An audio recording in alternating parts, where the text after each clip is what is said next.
Queridas irmãs, queridos irmãos, cá estamos nós para mais um momento de divulgação doutrinária da nossa Sociedade Beneficente Espírita Bezerra de Menezes. Meu nome é Léa e nós vamos iniciar com uma breve prece para elevar o nosso pensamento. Agradecidos que somos ao Pai sempre, por cá estarmos, por estarmos vivos, por existirmos, por todas as bênçãos do aprendizado que nos é proporcionado na trajetória terrena e pelos desafios que somos convidados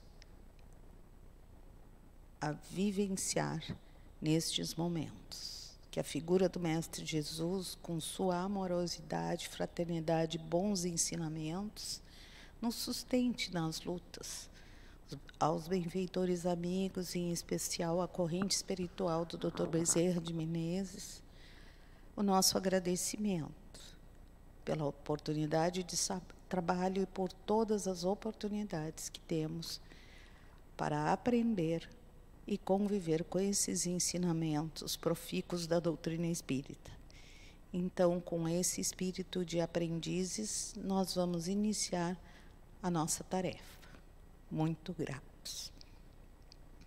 Bem, nos coube hoje a temática Proposta da Vida, que está no capítulo 9 da obra psicografada por Divaldo Pereira Franco e o espírito Joana de Ângeles. Seja feliz hoje. A obra de Joana de Ângeles, toda ela, série psicológica e várias obras que ela nos presenteia a partir da espiritualidade, pela lavra de Divaldo Franco, ela é muito oportuna porque interpreta o Evangelho nas suas nuances psicológicas profundas, de acordo com os ensinamentos da doutrina espírita. Então, nós lermos a obra de Joana de Ângeles, assim como de diversos autores espirituais, elas nos fortalecem muito o bom ânimo, mas também, sobretudo, nos esclarecem em relação aos propósitos da nossa existência carnal. Então, especialmente nesse capítulo, Proposta da Vida, nós somos convidados a pensar sobre as finalidades da nossa existência como espíritos imortais e principalmente em relação às nossas vivências nas diferentes reencarnações que nos trazem um grande desafio e aprendizado nas suas diversas nuances. Para que nós almejemos uma transformação íntima, uma busca pela serenidade íntima, é necessário que nós acessemos o nosso Deus interno, que é o que a Joana de Ângeles nos convida a pensar, que nada mais é do que a nossa consciência. Está lá na questão 621 do Livro dos Espíritos, a pergunta: onde está escrita a lei natural, a lei divina? E os espíritos respondem: na consciência. Ou seja, todos nós, criados simples e ignorantes, como espíritos imortais, e isso significa que a nossa essência é espiritual e não carnal, né? A carne é uma vestimenta transitória que nós habitamos durante as experiências reencarnatórias.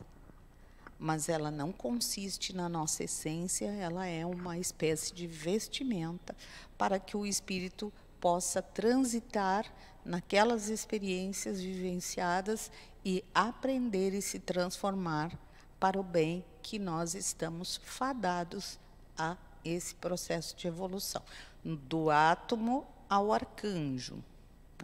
Nós vamos sucessivamente numa trajetória que é em espiral, a evolução, porque ela não dá saltos, ela não é linear, porque há momentos que nós estacionamos, né? Nós não evoluímos, mas como espíritos imortais, às vezes nós deixamos de evoluir o que poderíamos em determinadas experiências. E é isso que Joana de Ângeles nos convida a refletir, acessar esse Deus interno, ou seja, a lei natural, a lei divina que está na nossa consciência, que toda vez que nós a visitamos, nós a encontramos. Porque se efetivamente nós fizermos um mergulho, por que a meditação é tão importante para o nosso descobrimento, para o nosso autoconhecimento, para que a gente vá identificando as nossas fragilidades emocionais, enfim, e vá se transformando à luz das orientações do Evangelho de Jesus, que é um roteiro de transformação moral. Ocorre que, pelo nosso primitivismo, muitas vezes, sobretudo nas primeiras experiências reencarnatórias, nós deixamos prevalecer a nossa natureza animal em detrimento da nossa essência, que é espiritual.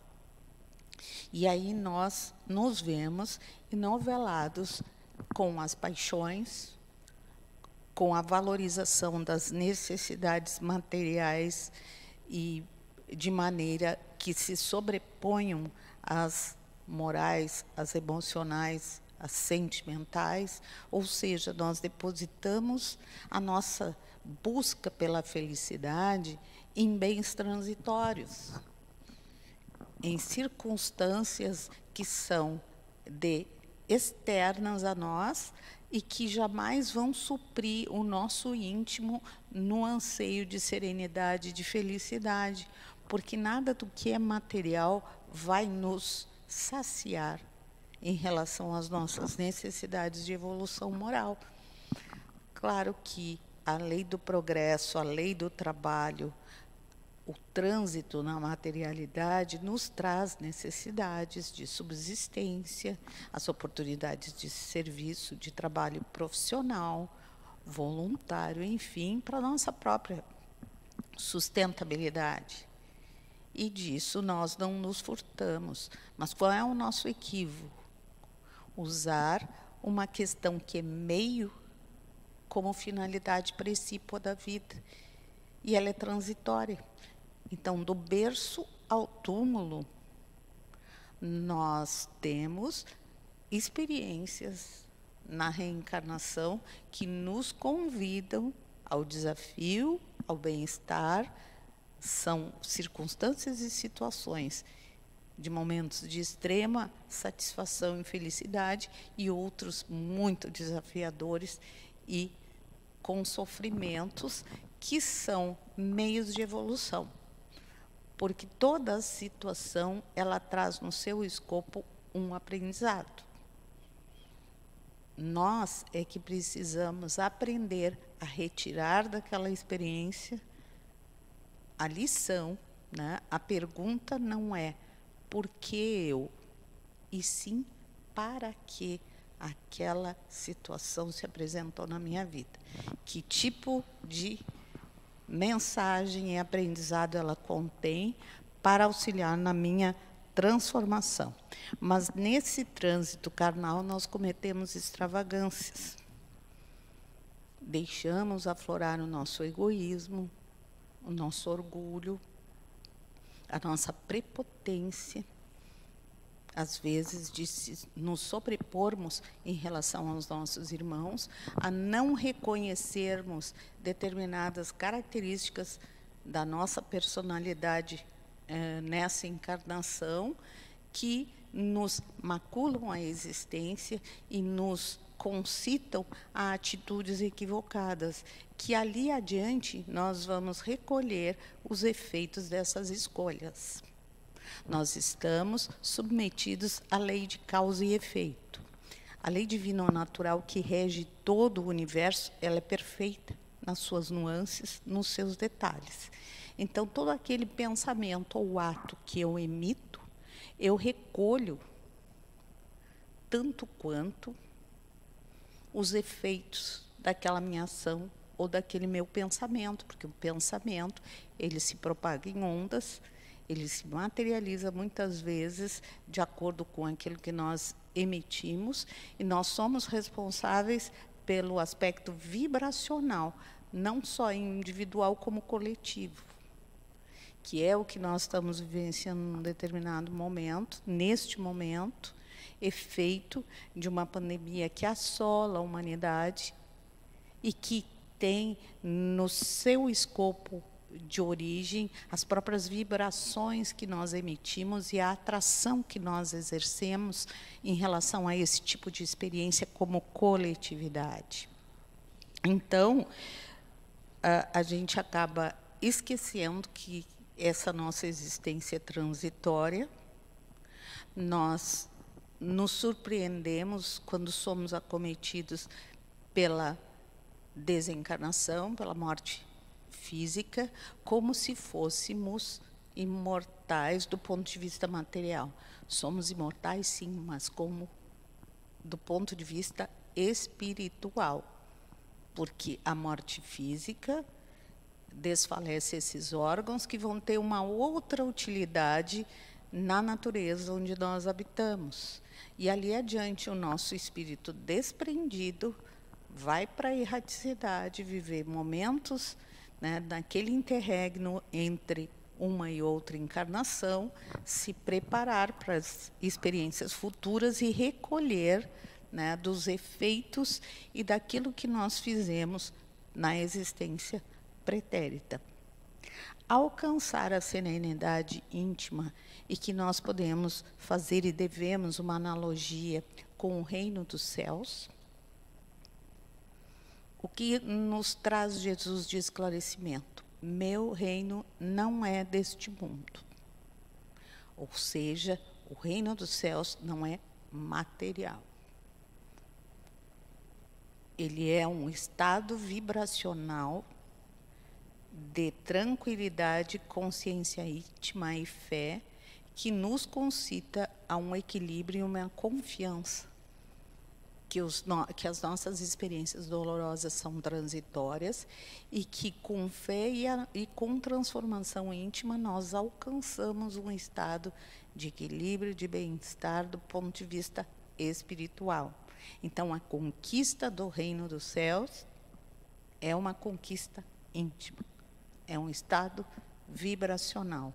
Jesus, mesmo no martírio da cruz, no caminho do Gólgota, e naquele momento tão intenso que ele vivenciou, de dores para nos exemplificar, ele não deixava de estar no reino dos céus. Por quê? Porque ele estava confiante na sua fé, na sua perseverança.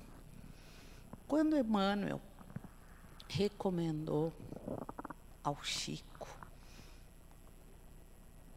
disciplina, disciplina e disciplina, por que ele mencionou 3 vezes?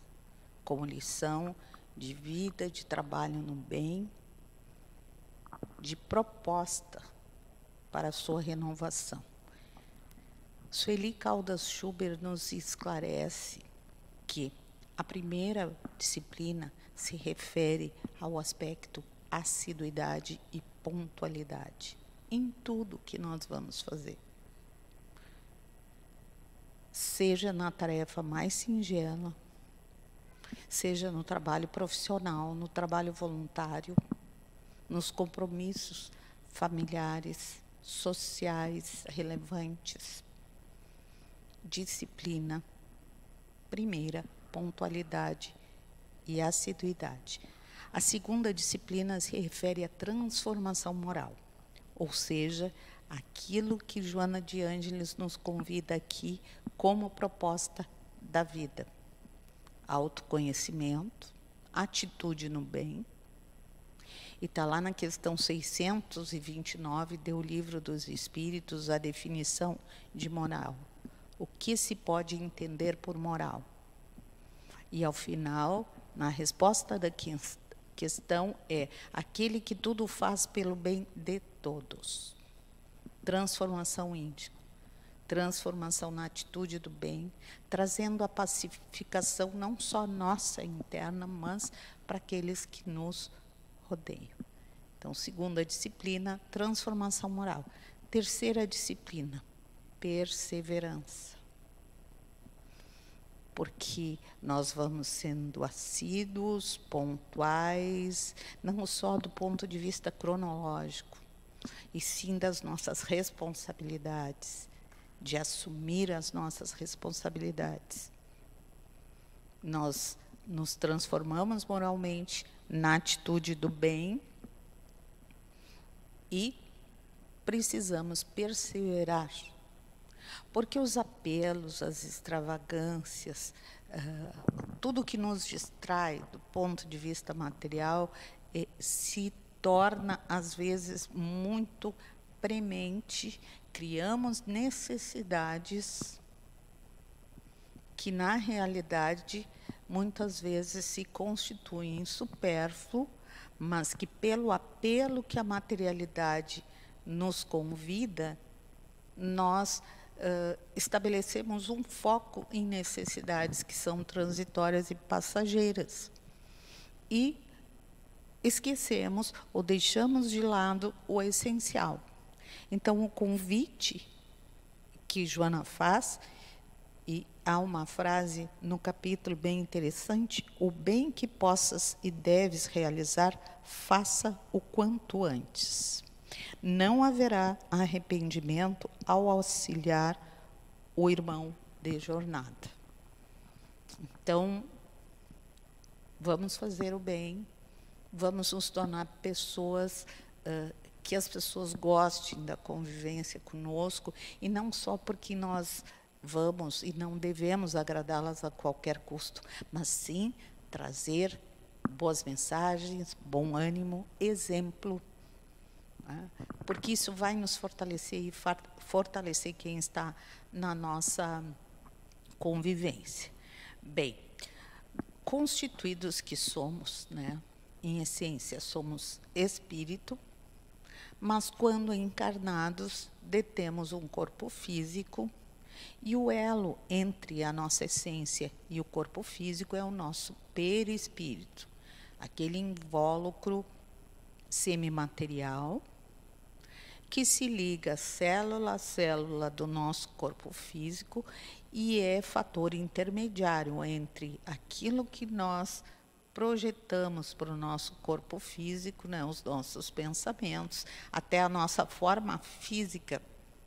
Ela é resultado da emanação do espírito, passa pelo perispírito, que é também chamado modelo organizador biológico, porque ele projeta aquilo que mentalmente nós construímos para nós mesmos e culmina com o nosso corpo físico, que é o veículo necessário para nós transitarmos na encarnação materialmente falando. Pois bem, as nossas sensações, né, e que o mundo nos convida a diversas sensações, o mundo material, elas partem do nosso corpo físico, passa pelo espírito, que assimila aquilo que nos compraz em termos de sensações, e vai ao nosso espírito, que de lá irradia sentimentos. As sensações são as que nós vivenciamos na materialidade, e os sentimentos fazem parte da nossa essência espiritual, e dependendo do teor, obviamente, das nossas emoções, dos nossos sentimentos, nós projetamos necessidades no nosso corpo físico. O que acontece? Quando nós ficamos ao sabor das sensações, de uma saciedade imediata e materialista, nós deixamos de atender os anseios emocionais e sentimentais profícuos, transformadores e do bem no nosso espírito. Porque nós estamos projetando que somos nós mesmos, né? O espírito somos nós. Então, nós projetamos determinadas mazelas decorrentes do nosso desequilíbrio e mergulho em sensações exageradas e com às vezes, ausência de saciedade, né? Então, isso nos leva a quê? Muitas vezes. Vamos às festas clandestinas, no momento em que há uma pandemia que coloca em risco toda a minha comunidade. Mas eu preciso das sensações para saciar algo que eu não estou conseguindo entender, que eu vou preencher com os meus sentimentos, com a minha proposta transformadora para o bem. Porque nada se compara à felicidade, né? Fora da caridade não há salvação. Ou seja, eu agir corretamente, eu agir de acordo com a consciência e com a lei natural que jaz dentro de mim, isso me traz felicidade real. Porque eu vou estar respeitando os meus irmãos, eu vou estar cumprindo medidas necessárias para a preservação da vida, e aquilo tem que me felicitar intimamente. Porque eu estou sendo solidária e trazendo um bom sentimento, fazendo aos outros aquilo que eu gostaria que me fizessem. Então, essa circunstância da busca por uma legitimidade da nossa felicidade, por colocarmos e apostarmos os nossos talentos na felicidade real, que é do Espírito. Não é? E Jesus nos esclarece, e os Espíritos também, a felicidade não é desse mundo, porque não está nesse mundo material aquilo que nós almejamos. Ela é espiritual, ela é vibratória, que é alcançar o reino de Deus. Então, para ascender moralmente, é necessário não aceitar provocações, sobretudo de irmãos menos esclarecidos, que nos trazem, como Joana de Ângeles diz, zombaria, cinismo, maledicência. Não naveguemos nessa onda de sentimentos ruins. Que pena que o meu irmão só tem isso para me oferecer. Então vamos orar por eles. Vamos não devolver o mal com outro mal. Porque o que acontece quando nós mergulhamos nessa onda de negatividade? Nós atraímos vibracionalmente as energias daquele contexto enfermiço. E aí, isso nos traz mal-estar, não só emocional, como físico. Fragiliza as nossas defesas, nós ficamos mais vulneráveis e suscetíveis a circunstâncias de enfermidades, vírus, bactérias, enfim, que nos fazem que vibracionalmente a gente transite numa faixa menos elevada e mais suscetível às decorrências dessa escolha. Então, elevação de pensamento, não devolver o mal com o mal. Se não tiver outra alternativa, não há possibilidade de diálogo, não há possibilidade de composição daquele conflito, vamos orar por aqueles que nos perseguem, como nos ensina Jesus. Amai os vossos inimigos. E esse amai, como ele mesmo explica ali, os espíritos, não significa ter o mesmo afeto e confiança que nós temos pelos nossos amigos. Mas significa eu não devolver com a mesma... com o mesmo teor vibracional negativo. Porque isso não só me prejudica, também irradia para o outro circunstâncias de negatividade, e nós ficamos naquela teia e não emergimos espiritualmente e no bem-estar íntimo. Por que o perdão é tão importante? Perdoai não só 7 vezes, mas 70 vezes 7 vezes. Por quê? Porque justamente o perdão liberta. Nós temos que ter a tranquilidade que todo ato nosso, ele não fica sem uma consequência. Nós não precisamos nos colocar na posição de juízes, de vingadores. Claro, isso não significa que nós tenhamos que estar de peito aberto para toda a negatividade que as pessoas nos realizam. A preservação, ela é um contexto salutar, mas é não devolver com aquele sentimento negativo, com aquela negatividade. E que recursos nós temos? Então, a oração, como falávamos, a conexão com a espiritualidade, com Jesus e a divindade. Por isso, a prece e a meditação, elas são tão importantes e recomendadas, porque isso eleva o nosso pensamento, nos tira da teia do dia a dia e das contendas inúteis, faz com que a gente consiga ter um foco naquilo que é essencial, naquilo que é relevante. O erro de hoje pode se converter em acerto de amanhã. E aí, Joana de Ângeles nos diz: esforça-te, pois, para seres cada vez melhor, alcançando as paisagens rutilantes da verdade. Paisagens rutilantes. Por quê? Porque a verdade, ela faz com que o nosso íntimo se ilumine, que nós não maculemos o nosso estado vibracional e emocional com as vivências negativas, porque tudo isso vai passar.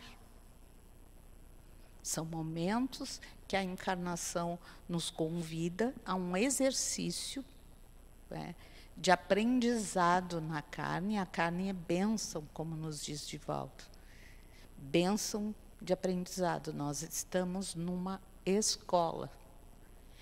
E cada situação da nossa vida, ela nos convida ao aprendizado num determinado sentido.